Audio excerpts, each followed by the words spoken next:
I know this video is in danger of winning the award for lowest production values ever as I sit here and film a marsh. But I kind of made a commitment that I was going to try to post at least one video of some kind. Actually, we're shooting for every day, but yeah, like that's going to happen. Anyway, so we're going for quality, or quantity, not quality. See, I didn't even have time or budget to edit that out. There's some birds. Those are kind of exciting. Sitting here looking at a marsh. It's all full of wildlife. I got a train going by behind me that's undoubtedly helping the sound quality. There is a cell tower right there, though, so hey, that's something. Oh, and I forgot to turn the air conditioning off, so yeah, gonna be a lot of white noise in the background. So this could be part of my new series on how not to make internet videos. But hey, at least I recorded something. I was gonna babble about something. The only thing that's on my mind to babble about at the moment is a thing I keep meaning to do as sort of an open letter to Stanton Friedman and some of his friends. I like some of Stanton Friedman's books. I don't agree with everything he says, but at least as people who believe the Earth is being visited by flying saucers go, Stanton's not a crackpot. I don't agree with everything he says. I still think the idea of the Earth being visited by extraterrestrials and us being able to tell seems pretty far-fetched. I mean, come on, guys. With our technology, we could potentially, survey someplace, and we really wouldn't have to be detectable while we were doing it. With technology not much more advanced than ours, you could put basically cell phone cameras inside of ants and have them examining the world and taking pictures and recording sound.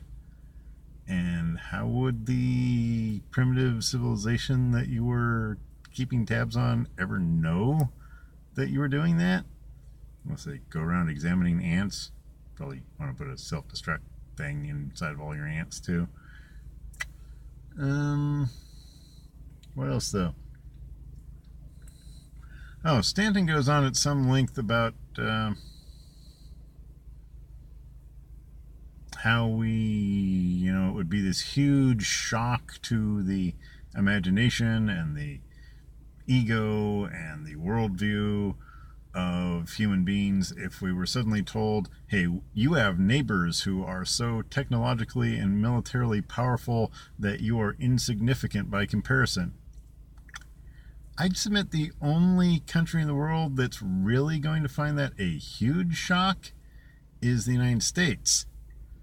And possibly Russia, China, and a couple other major powers.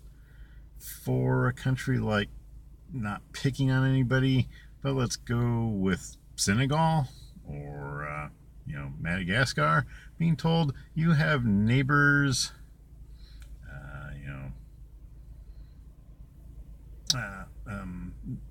Tibet would be another good example, actually. Being one of those countries being told that, you have neighbors who are technologically and militarily so powerful that you seem insignificant by comparison would be met with, no kidding. What else is new? So I'm kind of thinking, while you might reasonably expect people in the United States to freak out if they suddenly discover, oh, they're aliens and they're more advanced than we are, people in Tibet would probably just be like, well, it can't be worse than the Chinese, so, do we care? No.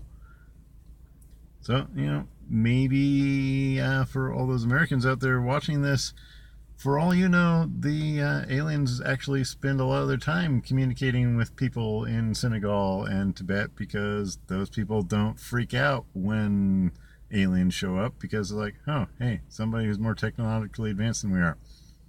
Let's see if they like cake. Whereas Americans would be like, oh no, they're so advanced, so we can't deal with it. So, yep, I'm pretty sure people in Senegal are partying with aliens every night, while Americans are sitting here going, we haven't seen any aliens. Mostly. Okay, I have babbled. Peace out. Or peace in. I need to stop this thing.